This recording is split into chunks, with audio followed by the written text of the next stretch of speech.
এটা হচ্ছে একটা ছোট ওয়েল্ডিং মেশিন, আমরা এটাকে বলি ড্রাগন MMA 250 পকেট।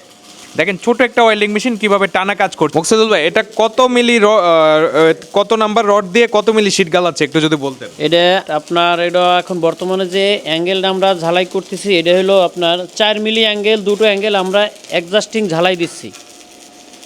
হ্যাঁ, এবং এত ছোট মেশিন এত পাওয়ারফুল আমরা আর কখনো এর আগে দেখিনি। খুব সুন্দর ঝালাই হয়েছে দেখেন। এইভাবে ঝালাইটা কিন্তু বিশেষ করে বড় বড় মেশিনে হওয়াও পুরো টাফ ব্যাপার। এই ঝালাইটা যে চিনে সে বুঝতে পারবে যে আসলে কী মানের ঝালাই এটা হয়েছে। আপনি ঝালাইটা একটু দেখান যে এত সুন্দর ঝালাই, আর এটা অনেক মোটা অ্যাঙ্গেল, আর একটা না আমরা অনেকটা রড গালাইলাম। তো বলে যে এটা ছোট মেশিন। না না, এটা ছোট হলেও কিন্তু ছোট হোক সেটা বিষয় না, বিষয়টা হলো আমাদের পারফরমেন্স কী দিচ্ছে, এটাই হলো বড় বিষয়। আচ্ছা আচ্ছা এর চাইতে বড়ও তো আছে, কিন্তু তাতে তো এরকম কাজ হয় না। আচ্ছা আচ্ছা। এই ওয়েল্ডিংটা কি টেকসই হলো যেটা ওনারা করলো? হ্যাঁ হ্যাঁ হ্যাঁ, এটা 100% টেকসই।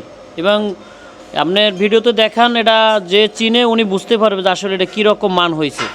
ওয়েল্ডিং যে চিনে সে বুঝবে অবশ্যই যে কেমন মান হয়েছে এটার।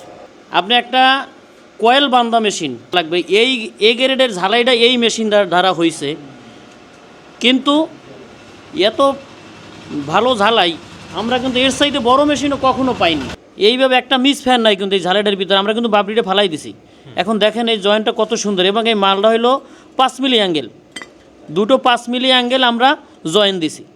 হ্যাঁ, এই যে এপাশ ওপাশ এই দিক, তারপরে এই দিকে এই যে কয়েকটা আমরা টান দিছি, ভালো, খুব ভালো দেখলাম।